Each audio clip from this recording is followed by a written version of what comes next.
everybody? Tortoise Investing coming at you today with 3 stocks requested by you, the viewer.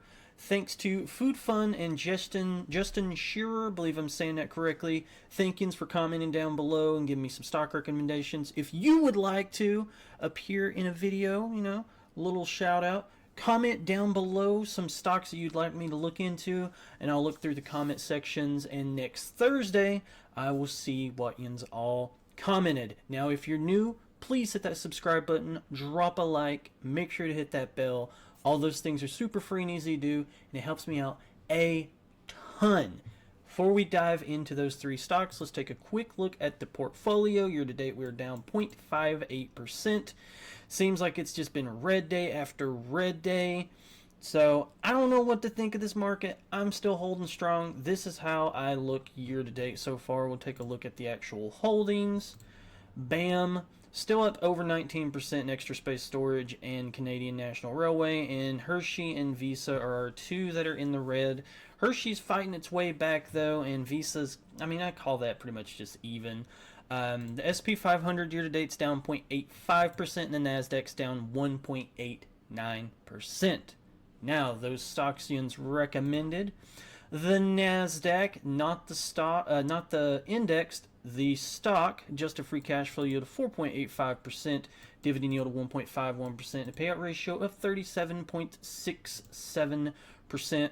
Over the last 10 years, revenue growth of 6.85%, so not too bad. The cash flow has been increased, I read 12.97%. Love to see that. Let's see here, stock-based comp, not an issue. So I like it. Double-digit free cash flow growth. EPS 11.61% over the last 10 years. Got some double-digit growth there as well. When it comes to their debt, last 2022, $4.74 billion. Their EBITDA was $1.86 billion. My general rule of thumbs, I don't like companies that hold more than 3 times their EBITDA in debt. That shows that there might be some financial struggles with the company. We'll take a look here at the quarterly. Looks like pretty much everything is in line. That debt is $9.7 billion now, though, so a little bit of a red flag for me there.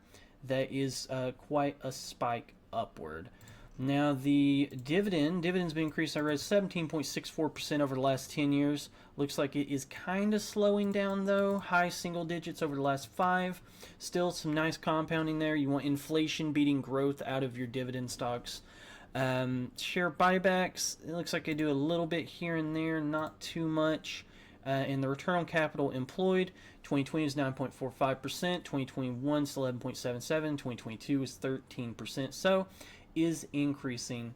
And the capex doesn't look like it is going up a ton, which you like to see. You don't want your companies to have to spend a lot to make a lot. You want them to be able to, keep a nice even capex while still increasing their dividends.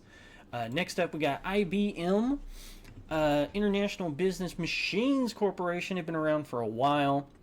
Adjusted free cash flow yield is 7.23%, dividend yield of 4%, and payout ratio a little bit on the high side at 45%. We take a look here at the revenue. Revenue's been declining 4.87% over the last 10 years. Not a good sign. It looks like it is in a slow trend downward.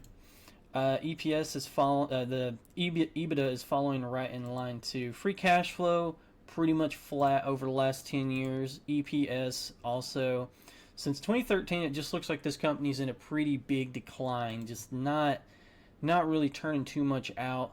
Debt's $45 billion. Their EBITDA in 2022 was $7 billion, so really not liking that ratio. It's actually at $48 billion now, so that's about 6+ times EBITDA to debt. I don't know. Dividend's been increasing at a rate less than 1% over the last 2-year average. Looks like they've just been doing little penny hikes to keep that streak alive.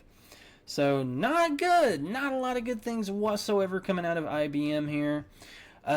Shares outstanding. Looks like they're issuing more shares.